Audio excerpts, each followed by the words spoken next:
VSCC 24 news, सच के आगे कोई नहीं। मैनपुरी पुलिस की साइबर क्राइम टीम ने ऑनलाइन सरिया खरीद के नाम पर 6,97,000 रुपए की साइबर ठगी का खुलासा करते हुए अंतर्राज्यीय गिरोह के 3 शातिर अभियुक्तों को गिरफ्तार किया है। पुलिस के अनुसार आरोपी फर्जी दस्तावेजों और एजेंट आईडी के जरिए बैंक खाते खुलवाकर साइबर ठगी को अंजाम देते थे। पूछताछ में करीब 200 फर्जी खाते खुलवाने की बात सामने आई है। पुलिस मामले में आगे की जांच कर अन्य आरोपियों की तलाश में जुटी है। मैनपुरी से सुलेमान अलवी की रिपोर्ट। देखिए कि जैसा बताया गया कि रिटायर्ड फौजी है सोडन सिंह। वो अपने मकान का निर्माण कर रहे थे, तो मकान के निर्माण के लिए उन्हें छड़ की जरूरत थी और लोहे की छड़ के लिए वो गूगल में कई वेबसाइट तलाश कर रहे थे ताकि अच्छी क्वालिटी में कम पैसे में उन्हें छड़ मिल जाए।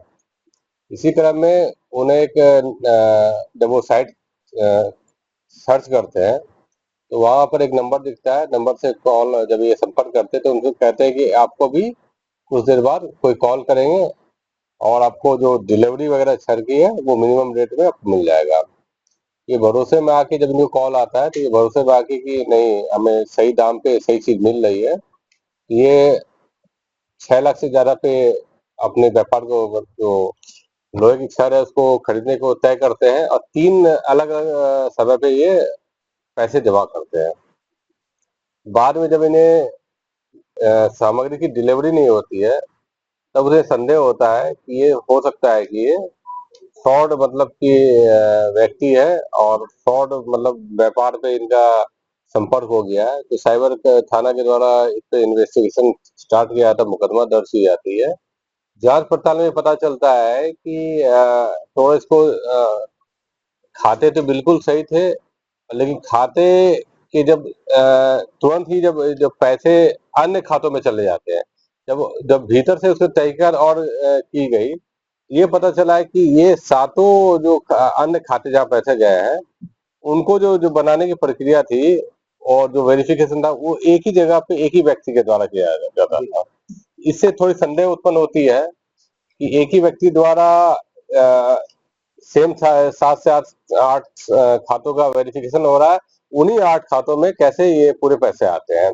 जब टीम थोड़ा डेप्थ जांच करती है तो पता चलता है कि ये जनसेवा केंद्र में लोग काम करते थे और जब इनको बारी बारी पूछताछ की जानकारी की गई तो ये भी पता चला कि इनका संपर्क बिहार के किसी एक व्यक्ति के साथ था जिसकी जांच की जा रही है। और ये क्या करते थे कि जो भी व्यक्ति आए से संपर्क करते थे या इनके पास जो व्यक्ति आते थे वो कहते हैं कि आपके पैन कार्ड को अपडेट कर सकते हैं, हम बना सकते हैं, वो मुफ्त में कर देंगे।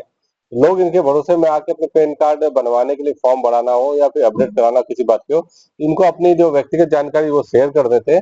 इन्हीं का फायदा उठा के उनसे वो एक नया सिम और बैंक अकाउंट खुलवा लेते थे और बैंक अकाउंट चूंकि जेन्युइन होता था, लोगों को पता भी नहीं होता था कि उनके नाम पे बैंक अकाउंट है कि नहीं है। इसमें एक और बात जो सामने आई है, सारे के सारे जो बैंक का जो डिटेल है जियो पेमेंट बैंक से है, जो व्यक्तिगत वेरिफिकेशन की जगह ऑनलाइन वेरिफिकेशन को ही ज्यादा उसमें मान्यता होती है और ये जो ऑनलाइन वेरिफिकेशन होता था ये स्वयं ही कर देते थे। और इनका जो अपराध करने का तरीका था कि पेमेंट को ये मंगवाते थे अपने खाते से और बाद में इस खाते से, खाता भी इनका नहीं होता था, खाता किसी अन्य का होता था, उससे फिर अन्य जगह पे ट्रांजेक्शन करते थे। और एक बात और पता चली है कि अन्य लोगों को भी अकाउंट का ट्रांसफर करते थे, क्योंकि जो अन्य साइबर क्राइम पे रिलेटेड जो व्यक्ति है उन्हें खाते की जरूरत पड़ती है। तो ये क्या करते हैं, इनका काम होता है नए नए खाते, आपने देखा होगा जो हमारी सामग्री बरामद हुई है तो कई खाते हैं इसमें और सिम एक्स्ट्रा मिले हुए हैं। ये क्या करते थे, नए नए खाते बोले वाले जनता से बनवा के इसको फिर कहीं और भेजते थे जहां से साइबर क्राइम के जो पैसे होते थे उसको मंगाया जाता था। अभी ये टीम ने बहुत अच्छा काम किया है। ये नेटवर्क का ये जो शुरुआती चरण है उसको तोड़ा, इन्होंने पकड़ा है, 3 लोग को गिरफ्तार करके भेज रहे हैं। 2 इसमें कन्नौज के रहने वाले, एक सुल्तानपुर का रहने वाला है। आगे भी जो टीम है इस पे काम कर रही है कि इनके और किन किन लोगों से संपर्क है और कितने खाते बनाए गए हैं। मैं यहाँ ये भी बताना चाहूंगा, ये जो वेरिफिकेशन का जो मोड है बहुत ही आसानी से आप देख रहे हैं कि मतलब कि किसी का भी खाता बन जा रहा है और उसका दुरुपयोग हो रहा है। तो बैंक से भी हम लोग संपर्क करेंगे कि कैसे इसको और आगे इस तरह की बातें ना हो सके और आगे जो साइबर क्राइम की जो संभावना है उसको और कम कैसे किया जा सकता है। सर कितनी ठगी की गई थी और पुलिस ने इसे कितना रिकवर किया गया? देखिए रिकवरी की बात जो कह रहा है कि आपको मैंने पहले बताया कि ये पहले तो 3 चरणों में इन्होंने पैसे मंगाए 6 लाख से ज्यादा, और जब बारी-बारी जब पैसे जब भरोसे में वो देते गए तो आराम से 2-3 जो ट्रांजेक्शन था उन्होंने अन्य खातों में करते करते गया। लास्ट में जब इन्हें बहुत संदेह हुआ कि नहीं, जब सामग्री की डिलीवरी लोहे की छड़ की डिलीवरी नहीं होने लगी, तब इन्हें संदेह हुआ कि ये फेक अकाउंट है।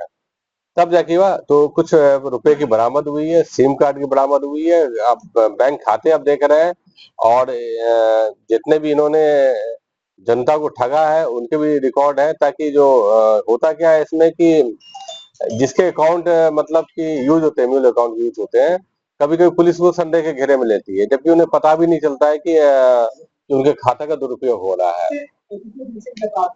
देखिए अपराध जब करने की बात है तो जिस जगह ये जनसेवा केंद्र बैठे हुए थे, और कई ये मामले हैं, ऐसा है अपराध इनका 2 तरह का होता था। एक तो है कि जब ये सीधे इन्वॉल्व होते थे, दूसरा इनका एक और भी साइबर अपराधियों से टाई अप रहता था कि अकाउंट देने का, क्योंकि साइबर क्राइम में एक होता है कि आप पैसे किस अकाउंट में मंगाते हैं, तो ये अकाउंट बना बना के दूसरे जगह पे बिहार में कुछ लोग हैं उनको देते थे। देखिए आरोपी तीनों ही मुख्य हैं, क्योंकि बिना तीनों की मिलीभगत नहीं हो सकती, लेकिन एक जो नीलेश है उसका आपराधिक इतिहास भी है।